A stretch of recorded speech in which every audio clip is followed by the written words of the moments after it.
지난주 말씀을 기억하십니까? 지난주에 제가 이만한 스텐 그릇, 요만한 그릇 2개 들고 와서 우리 주방에 있는 그릇 들고 와서 이렇게 보여드리면서 그릇에 대해서 말씀드렸습니다. 디모데후서 2장 20절 말씀을 보면 우리 다시 한번 그 말씀 선포해 볼까요?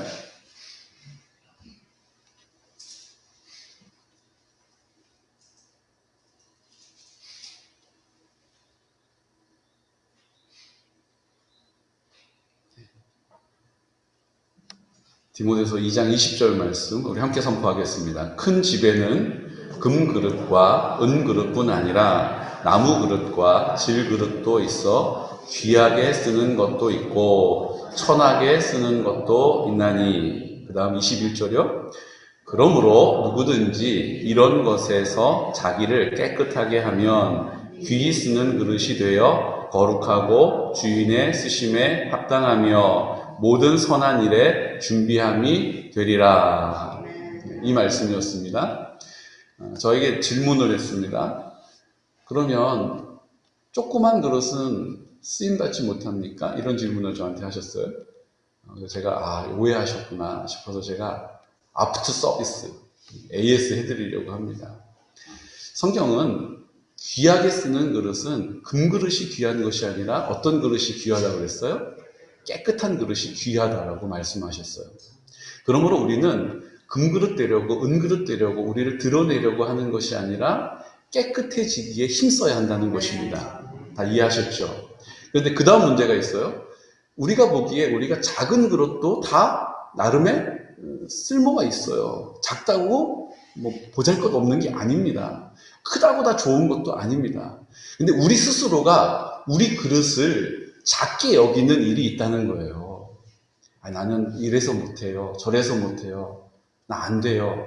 이런 마음을 가질 때가 있어요. 근데 하나님께서 우리가 우리를 보는 것이 중요한 게 아닙니다. 하나님이 우리를 어떻게 보시느냐가 중요한 것입니다. 하나님은 우리를 큰 그릇으로 여겨주신다는 거예요. 금그릇으로 여겨주는 게 아닙니다. 하나님은 우리를 큰 그릇으로 여기셔서 그 그릇에 사랑을 가득 담아 넘치게 하셔서 우리를 통하여 그 사랑이 흘러가기를 원하십니다. 그런데 큰 그릇 되어져서 우리를 통하여서 그 하나님의 사랑이 흘러가기 위하여서 우리에게 필요한 게 뭐라고요? 깨끗해지는 거예요. 그러니까 우리가 힘써야 되는 것은 무엇입니까? 깨끗해지는 것을 힘써야 하는 것이고, 우리를 사용하시는 주님이 우리를 큰 것으로 여기셔서 큰 사랑을 부으셔서 우리를 통하여 그 하나님의 사랑이 흘러가게 하십니다. 넘쳐나게 하십니다. 그러므로 그 사랑이 필요한 곳에 하나님의 사랑이 흘러가고 넘쳐나는 것입니다. 그러므로 우리가 그렇게 하나님의 사랑을 흘려보내는 통로로 부름받은 것이고, 그 통로도 깨끗한 통로가 쓰임받는 것이죠. 그런데 그 사랑이 넘치도록 많이 전해지기 위하여서 넓은 통로로 우리를 사용하신다는 것입니다. 그러므로 우리가 우리를 보는 것으로 난 배운 것도 좀 짧고 난 가방끈이 짧아, 나는 이래서 안 되고 저래서 안 되고 이런 환경적인 문제가 있어서 어려워라고 우리 스스로를 작은 그릇으로 여기지 마시고, 주님이 우리를 들어쓰시고자 하시는 그 자리에서 순종함으로 감사의 고백을 통하여 하나님의 나라를 선포할 때에 하나님께서 마음껏 우리를 통하여 역사하실 줄로 믿으시기 바랍니다. 깨끗한 그릇이 되는 거예요. 그리고 주님은 우리 모든 한 사람 한 사람을 큰 그릇으로 여겨주십니다. 우리도 주님이 우리를 그렇게 여겨주시는 것처럼, 주님이 우리를 양자 삼으셔서 자녀 삼으신 것처럼 우리도 그 부르심에 합당한 대로 큰 그릇처럼 쓰임 받으면 되는 것입니다. 그러므로 내 연약함을 보지 마시고 주님의 크심을 바라보시기를 축복합니다. 우리의 오해 중에 또 다른 오해들이 있습니다. 어떤 오해가 있냐면요, 구약 성경과 신약 성경에 대한 오해예요. 우리가 지금 구약 성경을 이제 매일 2장씩 녹음을 하고 서로 지금 단톡방을 만들어서 올리고 있습니다. 우리 성도님들 중에 한 절반 정도가 참여하고 계신데 감사합니다. 참 잘해주고 계세요. 그런데 구약 성경은 왠지 율법이 있고 좀 딱딱하고 왠지 공의의 하나님을 드러내는 것 같은 느낌이 들어요. 그에 반해서 신약은 어떻습니까? 신약은 예수님의 사랑, 한량없는 사랑, 구원의 은혜. 우리가 이렇게 생각하기가 쉬워요. 그래서 구약을 볼 때는 좀 딱딱한 느낌이고 마치 숨어있다가 호루라기를 막 불면서 이리 오라고 단속하는 경찰 같은 느낌. 그런 느낌이 있어요. 신약은 우리를 이렇게 자상하게 안아주시는 주님의 품, 따뜻한 품이 느껴져요. 근데 여러분, 이것도 오해입니다. 구약 성경이 정말로 율법만 있고 공의만 드러나는 곳이냐? 그렇지 않다는 것을 오늘 이 본문의 말씀을 통하여서 오늘 6월절의 사건을 통하여서 우리가 함께 오늘 살펴보려고 합니다. 여러분들은 6월절 아시죠? 화면 한번 보여주시겠어요? 6월절이란 뜻은 넘어가다, 지나가다, 뛰어넘다. 예전에 월담 이런 말 썼잖아요. 담을 뛰어넘는 걸 월담이라고 불렀죠. 뛰어넘어가다, 지나가서 패스 오버라고 합니다. 지나가서 넘어가는 거예요. 이게 6월절입니다. 이 6월절은 이스라엘 백성들이 애굽에서 430년 포로 생활을 하면서 처음에는 아주 환영받았어요. 그런데 여러분도 아시다시피 그 요셉을 알지 못하는 왕조가 일어나면서 그들이 노예 신분으로 전락하게 됩니다. 그러면서 거기서 혹독한 고통을 당하면서 일을 하면서 또 노예의 대우를 받으면서 힘겨운 삶을 보내고 있었어요. 그때 하나님께서 그들의 부르짖음을 들으시고 모세를 보내주시죠. 하지만 바로 왕은 그 이스라엘 백성들을 내놓지 않습니다. 모세를 통하여 가나안 땅으로 인도해 가려고 하셨는데 하나님의 뜻을 따르지 않아요. 결국은 10가지 심판을 통해서 10가지 재앙을 통해서 그 이스라엘 백성들이 출애굽하게 되는 역사가 있습니다.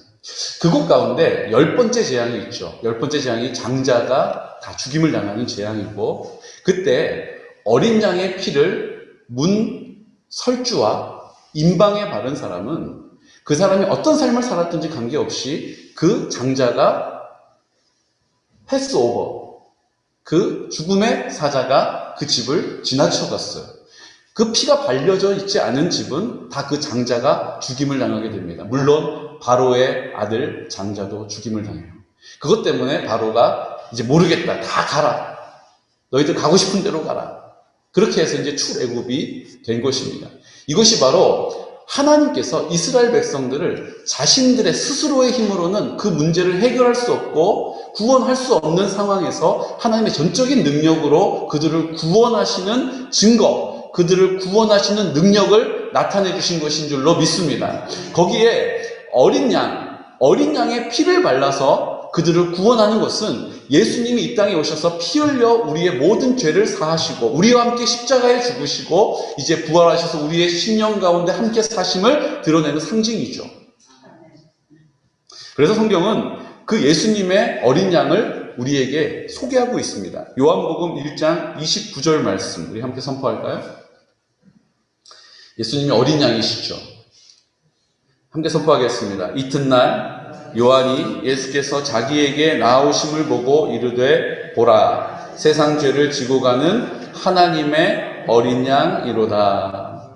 예수님을 통하여 어린 양의 피로 인하여 패스오버, 유월되었던 것처럼 사망에서 생명으로 지켜졌던 것처럼 우리가 예수님의 이름으로, 어린 양 대신 예수님의 이름으로 우리가 구원을 받게 되는 것입니다.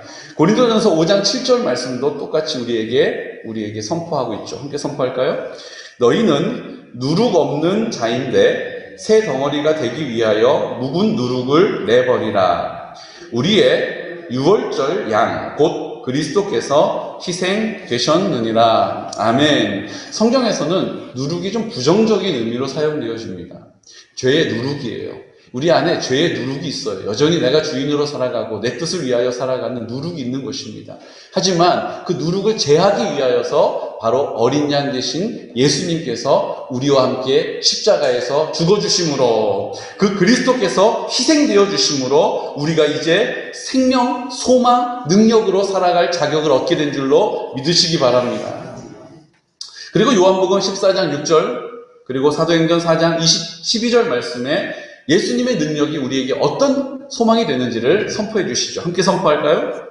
예수께서 이르시되 내가 곧 길이요 진리요 생명이니 나로 말미암지 않고는 아버지께로 올 자가 없느니라. 아멘. 사도행전 4장 12절은 이렇게 선포합니다. 다른 이로서는 구원을 받을 수 없나니 천하 사람 중에 구원을 받을 만한 다른 이름을 우리에게 주신 일이 없음이라 하였더라. 아멘. 오직 예수 그리스도의 이름에 능력이 있습니다. 예수 그리스도의 이름을 부르는 자에게 구원이 임하는 것입니다. 이제 예수 그리스도께서 내 마음 가운데 나와 함께 하시니 그분의 뜻을 쫓아 살아가면 그분의 인도함을 받고 성령의 나타나심과 성령의 열매를 맺게 될 줄로 믿으시기 바랍니다. 내 지금의 모습은 상관없어요. 주님이 나를 통하여 그 어린 양의 피로 인하여 깨끗게 하시고 이제 내 마음 가운데 나와 함께 하심을 믿는 사람에게는 다 동일한 은혜와 역사를 나타내실 줄로 믿습니다. 그런데 어떻게 구약이 은혜의 말씀이냐, 하나님의 사랑을 나타내느냐, 그것은 바로 그 유월절을 지키는 일에 있어서 오늘 본문에서 너희가 광야에 나왔을 때에 유월절을 지켜라 라고 하나님께서 모세에게 명령하시죠. 그래서 모세가 하나님께서 1월 14일 날 유월절을 지키라고 명령하셨다. 그들이 애굽에서 나온 날입니다. 이것은 아비번, 니사문이라고 하는데 우리나라로 원력으로 치면 태양력으로 치면 3월, 4월을 나타내요. 그래서 우리가 추수감사절을 3월, 4월에 하는 것입니다. 예수님이 십자가에 달리신 날이 6월절 아닙니까? 6월절이 오기 전에 예수님이 십자가에서 부활하셨습니다. 이제 그 6월절로 지켰던 법도, 규례, 율법, 이것은 예수님의 이름 앞에서 다 자유함을 얻게 된 것이죠. 그래서 우리가 6월절이 소중하고 중요한 것만큼 예수 그리스도의 이름으로 승리하게 되는 것입니다. 아직도 이스라엘 사람들은 6월절에 머물러 있어요. 예수님을 모르기 때문이죠. 그 유대교는 아직도 오실 메시아를 기다리고 있어요. 우리는 이미 내 마음 가운데 나와 함께 하시는 예수님과 동행하는 줄로 믿으시기 바랍니다. 그런데 오늘 우리가 함께 접하게 된 이 본문의 말씀은 6월절을 반드시 지켜야 한다라고 말씀하시고 6월절을 지킬 수 없는 사람의 예외 상황이 지금 생겼어요. 6월절 1월 14일 꼭 지켜라 라고 명령하셨어요. 너희가 어린 양을 잡아서 너희들이 그 무교병을 먹고 쓴나물을 먹고 주님이 우리를 구원하셨다. 주님이 우리를 자유 주셨다. 주님이 우리를 구원해 주셨다라는 것을 기억하고 자녀들에게도 그 사실을 말해 주어라 라고 6월절을 지키라고 하신 거예요. 그래서 무교병, 누룩을 넣지 않은 빵을 먹는 것을 일주일 동안 무교절이라고 해서 지키는 것입니다.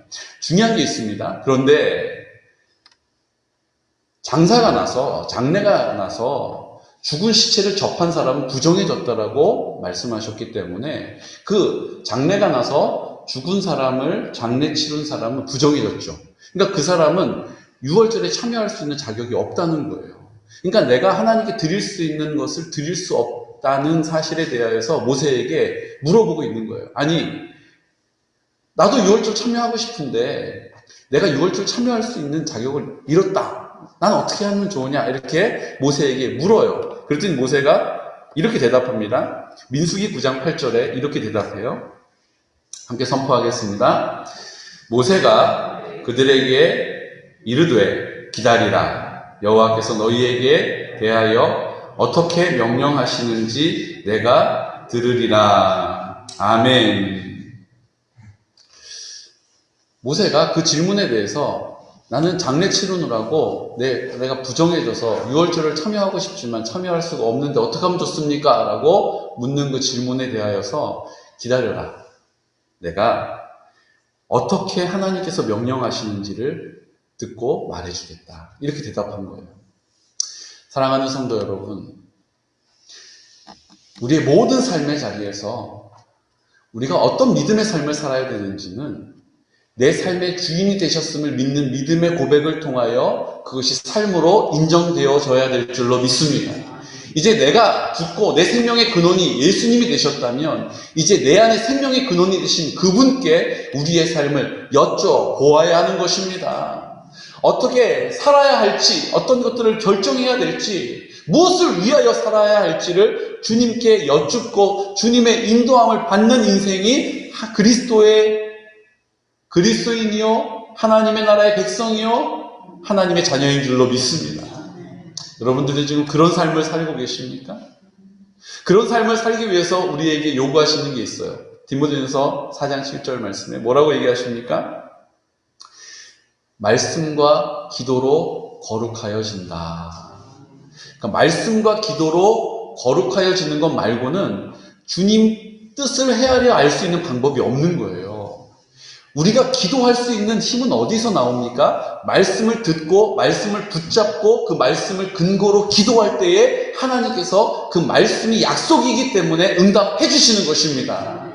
그러므로 말씀과 기도를 붙잡는 거예요. 그러므로 우리가 지금 하나님의 말씀을 읽기도 하고 녹음하기도 하고 번거로운 것처럼 보이지만 내 삶에 하나님의 말씀을 우선순위를 두고 하나님 앞에 구별하는 것입니다. 말씀을 읽는 거, 이거 한다고 되나요? 뭐 기도원도 좀 올라가고 뭐 금식 기도도 좀 해야죠. 그런 거 저런 거 다 없어도 주님께서 말씀과 기도로 거룩하여진다라는 말씀을 순종하는 자리에서 반드시 우리에게 그 길을 열어 인도해 주실 줄로 믿으시기 바랍니다.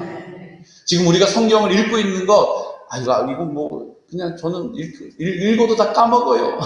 읽어도 기억을 못해요. 상관없습니다. 성령님이 기억나게 하신다라고, 성령님이 깨닫게 해주신다라고, 성령님이 인도해 주실 것이다라고 약속해 주신 말씀을 믿으시기 바랍니다.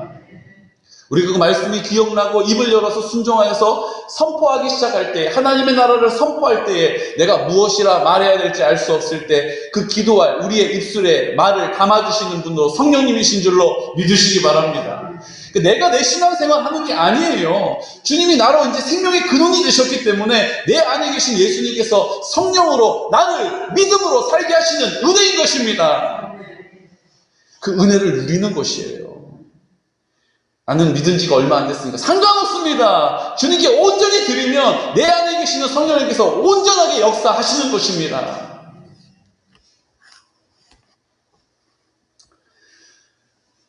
그래서 하나님께서 모세에게 이렇게 대답을 해주셨어요. 그렇지. 그럴 수 있어. 맞아. 그러시면서 뭐라고 얘기해 주셨습니까? 모세야, 1월 14일 날 6월절을 드리지? 네. 그러면 그렇게 드릴 수 없는 사람은 한 달이 지나서 2월 14일 날 6월절, 두 번째 6월절을 드리도록 해라. 이렇게 말씀하셨어요. 그런데 성경은요, 그 두 번째 6월절을 지키는 일에 있어서 지침을 주세요. 그게 바로 민수기 9장 2절에서 3절 말씀인데요. 이어서 7절, 13절 계속 읽겠습니다. 지침을 주신 게 있습니다. 뭘 지침을 주셨냐면요, 우리 함께 선포하겠습니다. 이스라엘 자손에게 6월절을 그 정한 기일에 지키게 하라. 3절에 그 정한 기일 곧 이달 14째 날 해 질 때에 너희는 그것을 지키되 그 모든 율례와 그 모든 규례대로 지킬지니라. 9절 말씀이에요. 그에게 이르되 우리가 사람의 시체로 말미암아 부정하게 되었거니와 우리를 금지하여 이스라엘 자손과 함께 정한 기일에 여호와께 헌물을 드리지 못하게 하심은 어찌 함이니까. 13절에는요 이렇게 또 선포하죠. 그러나 사람이 정결하기도 하고 여행 중에도 잊지 아니하면서 6월절을 지키지 아니하는 자는 그 백성 중에서 끊어지리니 이런 사람은 그 정한 기일에 여호와께 헌물을 드리지 아니하였은즉 그의 죄를 담당할지며. 아멘. 뭐라고 지금 동일하게 반복해서 말씀하십니까? 정한 기일에 드리라는 거예요. 정한 기일이 있다는 것입니다. 그냥 네 마음대로 하지 말고 내가 정해놓은 대로 그때의 6월절을 지키라는 것입니다. 이게 2월 14일인 거예요. 내가 정한 기일에 6월절을 드리라는 거예요. 이게 1월 14일인 것입니다. 첫 번째 6월절과 두 번째 6월절 다 하나님이 정해놓으신 대로 하라는 것입니다. 네 마음대로 하지 말라는 거예요. 두 번째 지침이 있습니다. 두 번째 지침은 뭡니까? 두 번째 지침, 민수기 9장 3절 말씀입니다. 함께 선포할까요? 그 정한 기일 곧 이달 넷째 날 해질 때에 너희는 그것을 지키되 그 모든 율례와 그 모든 규례대로 지킬지니라. 11절에서 12절 말씀이요. 둘째 달 14째 날 해질 때에 그것을 지켜서 어린 양의 무교병과 쓴나물을 아울러 먹을 것이요 아침까지 그것을 조금도 남겨두지 말며 그 뼈를 하나도 꺾지 말아서 유월절 모든 율례대로 지킬 것이니라. 14절을 또 이렇게 선포합니다. 만일 타국인이 너희 중에 거류하여 여호와 앞에 유월절을 지키고자 하면 유월절 율례대로 그 규례를 따라서 행할지니 거류민에게나 본토인에게나 그 율례는 동일할 것이니라. 아멘. 정한 기한에 유월절을 지키라는 거예요. 그 다음 뭡니까? 그 모든 율례와 모든 규례대로 지켜서 행하라는 것입니다. 이것이 유월절을 지키는 이스라엘 백성에게 요구하시는 하나님의 뜻이에요. 어떻게 하라고요? 정한 기일에 네 맘대로 하지 말라는 거예요. 모든 율례와 규례를 반드시 지켜서 내가 하라고 하는 대로 지키라는 거예요. 네 맘대로 하지 말라는 거예요. 우리가 코로나를 맞이했습니다. 그래서 이제 예배를 드릴 수가 없는 상황이 되었어요. 대형 교회들은 우리처럼 오늘 모여서 예배 드릴 수도 없어서 정말로 공무원이 막 서슬퍼르게 막 감시하고, 그래서 정말 목사님이 앞에서 카메라만 보고 설교를 해요. 지금 우리 가정을 지키면서 오늘 가정에서 온라인으로 예배 드리시는 성도님들도 계십니다. 그런데 하나님께서는 정한 기한에 모든 율례와 규례를 반드시 지켜서 하나님께 지키라고 우리에게 요구하고 계십니다. 교회로 지금 빨리 오시라는 말씀이 아닙니다. 오늘 하나님께 드려지는 이 예배가 이제 만약에 우리 교회에 만약에 확진자가 생겼으면 저도 이 단에 설 수가 없어요. 이게 현실입니다. 오늘 성경이 우리에게 말씀하시는 그 취지는 뭐냐 하면요, 내 마음대로 하지 말라는 거예요.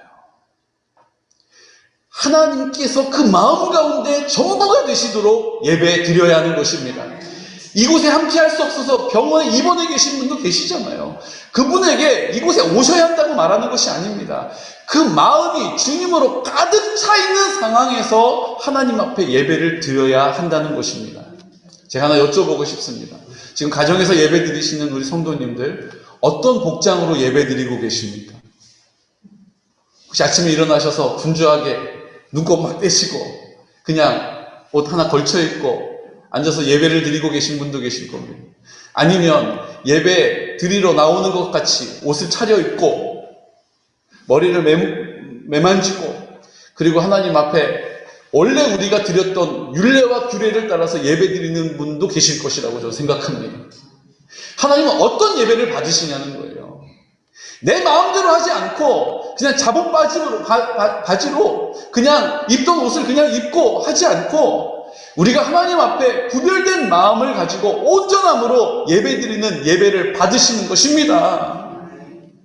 이곳에 나와 있다 해도 여전히 내 마음 가운데 내가 계획하고 내가 뜻한 바를 가지고 내가 고민하고 있다면 그것은 하나님이 받으실 예배가 아니에요. 오늘 우리가 드려지는 예배 가운데 우리가 하나님께 드려지는 그 모든 규례와 율례를 지켜드리는 온전한 예배를 가정에서라도 온라인으로라도 드리는 은혜가 있으시기를 축복합니다. 하나님 그걸 지금 보고 계십니다. 그걸 우리에게 요구하고 계십니다. 네 마음대로 하지 말라는 거예요. 하나님이 뜻하신 대로 우리를 온전히 구별하여 드리는 은혜가 있으시기를 축복합니다. 그럼 목사님 어떤 옷 입어야 되나요? 제가 우리 청년들에게 사역할 때 청년들에게 지침을 준 게 있어요. 내 친구 결혼식에 갈 때 입는 옷 입고 오십시오. 친구 결혼식에 갈 때 꾸미는 만큼만 꾸미십시오. 천국 친구 결혼식에 갈 때 그 마음가짐으로 오시면 됩니다. 오늘 나를 사람들이 어떻게 봐줄까? 그 고백을 오늘 하나님이 나를 어떻게 바라봐 주실까? 하나님, 제가 6일 동안의 삶을 하나님 앞에 구별한다고 제가 말씀과 기도로 거룩해 보려고 애썼습니다. 주님이 아시죠? 주님, 제가 이제 주님 만나러 갑니다. 주님 만나주셔서 감사합니다. 이런 마음으로 예배당으로 걸음을 옮긴다면 예배당에 나올 수 없더라도 어느 곳에 있든지 간에 두 번째 6월절의 은혜로 기회를 주시는 것처럼 우리에게 동일한 은혜를 베풀어 주실 줄로 믿습니다. 저는 두 번째 6월절이 우리가 온전히 함께 모여서 예배 드릴 수 없는 상황 가운데 있을 때 드리는 6월절이라고 생각합니다. 예배라고 생각합니다. 하지만 늘 두 번째 6월절만 드리는 것이 아버지의 뜻이 아니죠. 하나님은 온전하게 1월 14일 모든 공동체가 하나님의 영광을 노래하고 그 영광의 임재를 경험하기를 기뻐하시는 것입니다. 형편과 사양 때문에 어쩔 수 없이 두 번째 6월절을 드리더라도 정한 기한대로 율례와 규례를 지켜서 하나님이 기뻐하시는 온전한 마음으로 드려지는 은혜가 있으시기를 예수 그리스도의 이름으로 축복합니다. 이것이 바로 하나님께서 너희가 그렇게 예배 드릴 수 없다면 내가 6월절을 한 번 더 드릴 수 있는 기회를 주마. 난 너와 함께 하기를 원한다. 내가 너를 마음껏 사랑해 주기를 원한다. 네가 그 사랑 안에 살기를 원한다라고 구약임에도 불구하고 율법임에도 불구하고 공의를 말씀하시지만 그 하나님의 사랑이 오늘 우리를 향하여 흘러오고 있음을 믿으시기를 축복합니다. 이러므로 구약 성경은요, 거룩한 나라, 제사장의 나라요, 거룩한 하나님의 백성으로 우리를 부르신 것입니다. 제사장의 나라로 구별되기를 원하십니다. 제사장이 하나님과 중보함으로 이어주는 것처럼 우리가 그 사명을 감당하기를 원하세요. 그러므로 제사장의 나라가 되어서 주님이 내 안에 계시고 아직 그 사랑을 알지 못하는 사람에게 하나님의 사랑을 받아서 흘려보내는 통로로 쓰임받는 은혜가 늘 큰 그릇으로, 깨끗한 그릇으로 쓰임받으시기를 축복합니다. 그리고 거룩한 백성이 되는 거예요. 거룩한 백성이 되므로 회개하여 내 심령을 깨끗게 하고 이제 주님이 내 마음 가운데 하나님과 본체신 예수님께서 내 마음 가운데 부활하셔서 나와 함께 하심을, 이제 나를 통하여 성령께서 그 뜻을 나타내심을, 하나님의 나라가 되어서 제사장의 나라로서 나를 사용하신다는 사실을 우리의 삶을 통하여 마음껏 쓰임받는 은혜가 있으시기를 예수 그리스도 이름으로 축복합니다. 근데 민수기에서는요, 그렇게 하지 않는 일에 대하여서 우리에게 이렇게 경고하세요. 9장 14절 말씀 함께 선포할까요? 그러나 사람이 정결하기도 하고 여행 중에도 잊지 아니하면서 6월절을 지키지 아니하는 자는 그 백성 중에서 끊어지리니 이런 사람은 그 정한 기일에 여호와께 헌물을 드리지 아니하였은즉 그의 죄를 감당할지며. 아멘. 6월절을 이런저런 상황이 없음에도 불구하고 6월절을 지키지 않는 사람에 대하여서는 그 백성 중에서 끊어지게 될 것이고 그의 죄를 그가 감당해야 될 것이다라고 단호하게 경고하고 계신 것입니다. 여러분, 주일 성서는요, 하나님 앞에 구별되어진 우리의 삶은요, 그냥 할 수도 있고 그냥 하는 데까지 하는 게 아니에요. 옛날 구약시대였으면 그 목숨과 바꾸는 일인 것입니다. 그냥 할 수 있는 만큼만 하는 것이 아니라 우리의 목숨을 바쳐서 드리는 것이에요. 그래서 예배를 생명이라고 말하는 것입니다. 어떤 분들은 이렇게 말씀하실 수도 있어요. 목사님, 삶의 예배를 드려야죠. 맞습니다. 우리가 주일날만 예배 드리고 나머지 6일을 내 마음대로 사는 것은 예배자가 아니에요. 하나님께서 우리의 삶에 오늘 베풀어 주시는 은혜를 가지고 그 믿음의 확신을 가지고 소망을 가지고 사랑을 가지고 나가서 6일 동안 그 사랑을 흘려보내는 통로로서 그 담대함을 선포하고 순종의 태도를 가지고 감사의 고백을 통하여 우리의 삶의 현실을 이유 삼지 않고 믿음으로 하나님의 나라가 회복될 것이다라고 자녀에게, 배우자에게, 가족에게, 공동체에게 선포하는 책임이 우리에게 있는 것입니다. 그래서 출애굽기 19장 5절에서 6절 말씀은 구약의 핵심 말씀이세요. 구약에서 우리가 왜 이 땅에서 어떤 일을 위하여 살아가야 하는지를 우리에게 선포해 주는 말씀이시죠. 우리 함께 선포할까요? 세계가 다 내게 속하였나니, 세계가 다 내게 속하였나니 너희가 내 말을 잘 듣고 내 언약을 지키면 너희는 모든 민족 중에서 내 소유가 되겠고 너희가 내게 대하여 제사장 나라가 되며 거룩한 백성이 되리라. 너는 이 말을 이스라엘 자손에게 전할지니라. 아멘. 제사장의 나라가 되어 하나님의 다스리시는, 하나님과의 관계가 회복되어지는, 우리를 통하여 하나님의 사랑이 흘러가는 거룩한 백성이 되므로 내 안에 예수 그리스도께서 성령으로 나를 통하여 역사하시고 그 뜻을 이 땅 가운데 이루어 주시는 은혜를 경험하게 될 것이라는 것입니다. 제사장의 나라가 되고 거룩한 백성이 되기 위하여 말씀과 기도로 훈련하는 것이죠. 우리 힘으로는 안 돼요. 그러므로 내 안에 계시는 주님이 나를 통해 어떤 역사와 은혜를 베풀어 주시는지를 계속 훈련함으로 확인해가고 점검해가고 확신을 갖고 담대하게 그 자리에 서 있는 것입니다. 마치 훈련하면 우리가 군대 생각이 나요. 그렇죠? 훈련 그러면 태능 선수촌에 땀 흘리는 선수들 연상할 수 있습니다. 성경도 우리에게 우리의 믿음의 여정은 운동장에서 다름박질하는 선수와 같다, 운동 경기와 같다라고 그 구원의 여정을 소개하고 있죠. 제가 군대 가서 보니까 군대 훈련소에 이런 글귀가 있었어요. 훈련에서 흘린 땀 한 방울은 전투에서 피 한 방울이다. 우리가 왜 훈련해야 합니까? 그냥 할 수 있는 만큼만 살면 되는데 훈련은 잘 할 때까지 하는 것이 훈련입니다. 총을 쏘는 사람이 총 잘 쏠 수 있을 때까지 반복하는 것이 훈련이에요. 운전 서투른 사람이 운전을 잘 할 수 있는, 담대하게 그 운전해 나갈 수 있을 때까지 계속해서 연습하는 것을 훈련이라고 말하는 것이죠. 서툴고 잘 하지 못해요. 자꾸 반복하면 은혜를 입는 것입니다. 세상의 일들은 반복의 힘이지만 영적인 의미에서는 하나님이 은혜를 부어주셔서 잘 할 수 있는 능력을 우리에게 베풀어 주시는 것입니다. 성령님께서 우리의 능력이 되심을 나타내시는 것입니다. 성령님이 우리에게 지혜를 주심을 깨닫게 되는 것입니다. 성령이 우리를 담대하게 하심을 경험하게 되는 것입니다. 그러므로 내가 살지 않고 내 안에 생명의 근원이 되신 예수님께서 나를 통하여 사심을, 나를 만나는 모든 이들이 나를 보는 것이 아니라 내 음성을 듣는 것이 아니라 내 형상을 보는 것이 아니라 주의 음성을 듣고 주의 형상을 보게 되는 것이 하나님의 나라의 회복인 것입니다.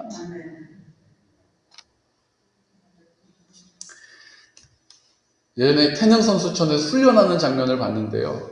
그 뒤에 현수막이 커다란 게 붙어 있어요. 뭐라고 써 있는지 아세요? 나보다 더 많은 땀을 흘렸다면 금메달을 가져가도 좋다. 나보다 더 많은 땀을 흘렸다면 금메달을 가져가도 좋다. 여러분, 훈련은 이런 것입니다. 우리가 경건을 위하여서, 거룩하기 위하여서 말씀과 기도로 훈련하는 일을 얼마나 값없이 생각하고 있는지를 생각해야 돼요. 내가 하나님 앞에 하나님이 우리를 부르신 자리에서 모든 율례와 규례를 지켜서 정한 기한대로 온전함으로 예배를 드리는 일도 온전하게 감당하지 못한다면 어찌 삶의 예배를 드릴 수 있겠습니까? 목사님, 삶의 예배를 잘 드리면 되죠. 그게 더 중요한 거 아닙니까? 내가 하나님 앞에 드리겠다라고 약속한 이 시간을 온전하게 구별함이 없이 예배 드린다면 어떻게 우리의 삶의 자리에서 승리가 있겠습니까? 하나님, 오늘 우리 두 번째 유월절을 허락하시며 우리와 함께 하기를 원하시며 오늘도 우리에게 기회를 주고 계시는 거예요. 주님이 오늘 우리에게 묻고 있습니다. 내가 정한 기한대로 모든 율례와 규례를 지켜서 온전함으로 나에게 나오기를 원한다. 온라인으로 예배 드리시더라도 그 주일날 온전히 예배드리기 위하여 구별되는 것과 같은 모습으로 예배드리시기를 축복합니다. 오늘 하나님 앞에 예배드리러 나온 우리의 마음이 다시 한번 점검되어지시기를 축복합니다. 주님은 나에게 어떠한 분이십니까? 정말로 내 생명의 근원이 되십니다. 내가 예수 그리스도의 그 사랑으로 그 사랑을 사모하며 살고 있는가? 아니면 그냥 한쪽 발은 교회에, 한쪽 발은 세상에. 오늘 주님께서 우리에게 묻고 계십니다. 내가 정한 기한대로 모든 율례와 규례를 지켜서 하나님 한 분을 더 사랑할 수 있는 믿음의 고백이 우리 모두의 고백이 되시기를 예수 그리스도의 이름으로 축복합니다. 이 시간 다 같이 기도드릴 때 오늘 우리가 주님을 오해할 때가 있습니다. 내가 더 열심을 내야, 내가 어떤 특별한 일을 해야 주님이 나를 기뻐하실 것이다. 내가 판단하는 대로 그렇게 할 때에 주님께서 은혜를 주실 것이다. 하지만 오늘 우리 주님께서는 두 번째 유월절을 우리에게 허락하시고 값없이 그 은혜를 베푸시고, 하지만 내가 정한 기한 안에 내 모든 율례와 규례를 지켜서 구별하기를 원하십니다. 오늘 우리가 하나님 아버지 앞에 같은 믿음의 고백을 가지고 입술을 열어서 고백하기를 원합니다. 주님, 우리가 하나님 앞에 하나님이 정해주신 기한대로 그 주님의 방법을 따라 예배 드리는 일도 잘하지 못했습니다.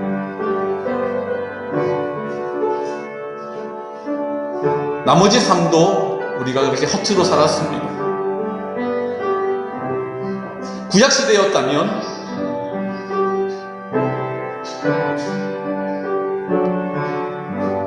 그 회중 가운데 끊어질 일이요, 그 죄의 책임을 반드시 물으실 일인데 오늘 우리는 그것에 대하여서 너무나도 방만한 마음을 가지고 살아왔습니다. 주님을 더 알기 원합니다. 더 사랑하기를 원합니다. 주님께서 내 안에 어떠한 능력으로 나에게 생명이 되시는지를 우리의 삶의 자리에서 더 많이 경험할 수 있도록, 우리가 주님께서 우리에게 정한 기한대로 율례와 규례대로 지켜 살아갈 수 있도록 은혜를 주시고, 우리가 하나님 말씀과 기도로 세워지게 하여 주시고, 그 일들을 위하여 입을 열어 순종의 태도를 가지고 감사의 고백을 통하여 하나님의 나라를 선포할 수 있는 은혜와 담대함을 달라고 이 시간 다같이 말씀을 이어가시면서 주님의 사랑을 힘입어서 하나님, 내가 주님 아버지 앞에 부름받아서 깨끗한 그릇으로 쓰임받기를 원합니다. 주님이 나를 큰 그릇으로, 넓은 그릇으로, 넓은 통로로 사용하여 주실 줄로 믿음을 가지고 간구하여 기도드리겠습니다. 거룩하신 아버지 하나님, 은혜와 사랑을 감사합니다. 많은 사람들이 주님을 섬긴다 하지만 그 감격과 기쁨을 잃어버렸습니다. 하나님 아버지 앞에 나와서 예배는 드리지만 하나님 여전히 내가 주관하여 내 뜻대로, 내 감정대로, 하나님 내 상황과 형편대로 예배 드릴 때가 많이 있습니다. 주님이 우리의 삶의 우선순위가 되지 않았습니다. 하나님, 내 뜻을 위하여 살아왔습니다. 하나님, 내 방법을 위하여 살아왔습니다. 나의 기쁨을 위하여, 나의 즐거움을 위하여 하나님 내 뜻을 앞에 두고 살아왔습니다. 하나님의 뜻에는 관심이 없었습니다. 하나님 아버지 앞에 그 삶을 구별함이 없었습니다. 하나님 아버지 앞에 그 이름을 부르지도 않았습니다. 주님, 이제 말씀에 등한히 하였고 소홀히 하였습니다.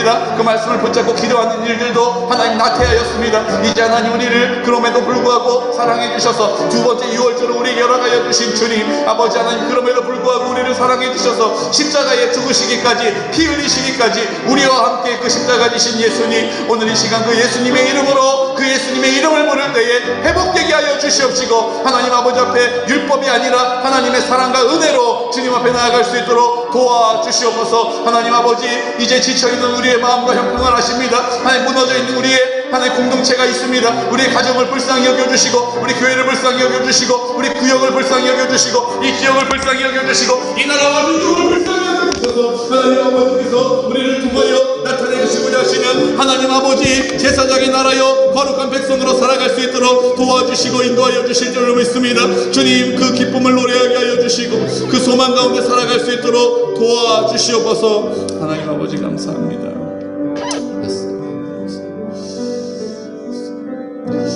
우리 이 시간은 치유의 기도를 하나님께 드리겠습니다. 주님이 우리를 사랑하십니다. 우리를 마음껏 사랑하시기를 원하십니다. 그래서 우리가 고통 가운데 질병으로 고통당하고 아파하는 것을 육신의 아버지 어머니보다 더 마음 아파하십니다.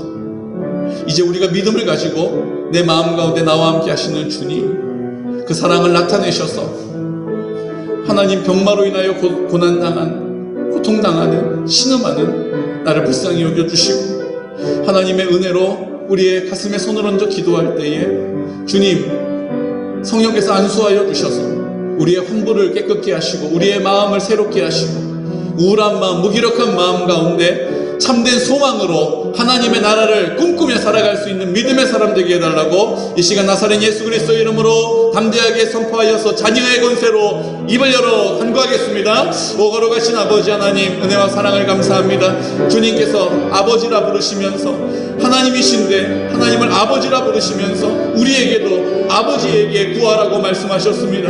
아버지 앞에 간구하라고 구하셨습니다. 하나님 아버지, 우리가 순종하여서 입을 열어서 내 아버지께서 나를 바라보고 계십니다. 내 아버지께서 나를 불쌍히 여겨주십니다. 내 아버지께서 나를 보시면서 안타까워하십니다. 마음 아파하십니다.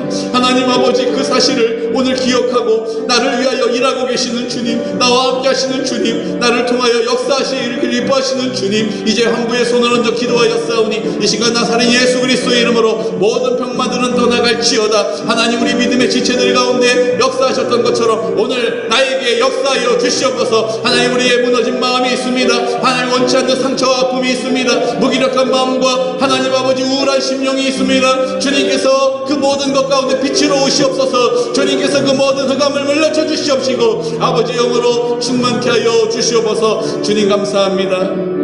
주의 역사하여 주시옵시고 주님 그 가운데 인도하여 주시옵소서.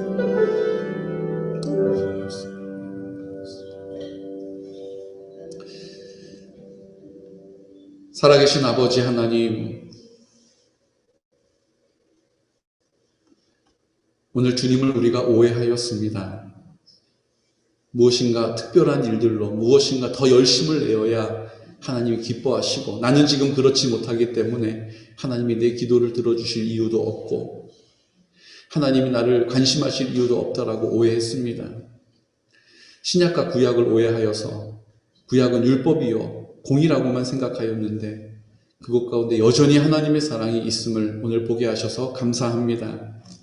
오늘 그 사랑을 힘입고 입술을 열어서 우리 가운데 하나님이 정하신 그 기한대로 그 율례와 규례를 따라서 내 마음대로 하지 않고 주님의 뜻을 내 앞에 두고 하나님의 기쁨을 내 앞에 두고 하나님의 영광을 내 앞에 두고 하나님의 마음으로 하나님의 시선으로 이 땅을 살아갈 수 있도록 우리를 도와주시옵소서. 오늘 이 시간 영적으로 갈급해 있는 우리의 형편이 있습니다. 지금 깨어져 있고 무너져 있는 우리의 공동체 문제들이 있습니다. 스스로의 힘으로는 해결할 수 없는 문제를 출애굽하시며 드러내시고 6월절 어린 양으로 그렇게 약속하여 주셨던 것과 같이 오늘 우리에게도 출애굽할 수 있는 하나님의 나라가 회복되어지는 놀라운 역사가 임하게 하여 주시옵소서. 우리의 가정을 온전하게 하여 주시옵시고 우리의 자녀를 새롭게 하시고 우리의 배우자를 온전케 하시고 우리의 육신을 깨끗게 하여 주시옵소서. 이제 하나님 앞에 나와서 그 사랑을 힘입고 입술을 열어서 기도할 때에 하나님 우리 공동체를 온전하게 하실 그 은혜로 하나 되게 하여 주시고 우리가 이 믿음의 증거를 가지고 하나님 더 이상 주님 앞에 흔들려하지 않고 두려워하지 않고 염려하지 않고 상황을 이유 삼지 않고 환경의 지배를 받지 않고 승리자가 되게 하여 주시옵소서. 거룩한 믿음의 훈련에 힘쓰게 하여 주시고 주님 주시는 힘으로 감당할 수 있도록 도와주시옵소서. 지금은 그 한량없는 하나님의 사랑을 우리 안에 나타내심으로 우리와 함께 두 번째 6월절을 통하여 그 사랑을 확증하시고 이제 우리도 내 마음대로 하지 않고 주님의 뜻을 쫓아 주님을 신뢰하는 믿음을 따라 이제 우리의 삶을 주님께 구별하기로 결정하는, 그렇게 우리의 삶의 현실적인 여러 가지의 문제들을 더 이상 변명하거나 이유 삼지 않고 주님의 뜻을 쫓아 정한 기한 안에 그 율례와 규례를 따라 순종하였던 이스라엘 백성과 같이 순종하기로 결정하고 순종의 태도를 가지고 감사의 고백을 통하여 하나님의 나라를 선포하기로 결정하는 우리 모든 성도들의 심령을, 형편과 상황들을 우리 주님께 온전히 아뢰어 드립니다. 주님께 온전히 맡겨 드립니다. 지금 개군 땅에 있는 이 전염병으로 인하여 고통당하는 모든 심령 가운데 주님이 같은 은혜와 사랑을 베풀어 주심을 믿고 감사합니다.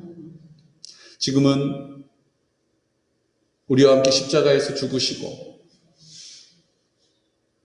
부활하심으로 내 생명의 근원이 되시고 내 마음 가운데 나와 함께 하시는 예수 그리스도의 크신 사랑하심과 하나님 아버지의 극진하신 사랑과 성령님의 그 사랑을 우리 안에 온전케 하시고 우리에게 그 하나님의 사랑을 온전히 채우시고 풍성함으로 흘러가게 하시며 교통하게 하시고 하나 되게 하시고 감격하게 하시는 성령님의 그 사랑의 역사하심이 오늘 이 시간 주님 아버지 앞에 나와 주님을 오해하고 있었던 우리의 마음을 새롭게 하시고 우리가 주님 앞에 부름받은 자리에서 큰 그릇으로 주님께 부름받은 자리에서 그 사랑의 능력을 나타내는 데에 부족함이 없도록 우리를 사용하여 주시고 새롭게 하시고 담대하게 하시고 힘있게 하실 것들을 사모하는 우리 모든 성도들의 머리 위에, 그들의 생업 위에, 그들의 자자손손 위에, 기도의 제목 위에, 군 복무 중인 주의 자녀들의 머리 위에, 원근각처에 떨어져 있는 모든 성도들의 머리 위에, 지금도 가정에서 안타까운 마음으로 하지만 주님 앞에 그 삶을 구별하기로 결정하는 모든 성도들의 머리 위에 지금부터 영원토록 함께 하시기를 간절히 축원하옵나이다. 아멘.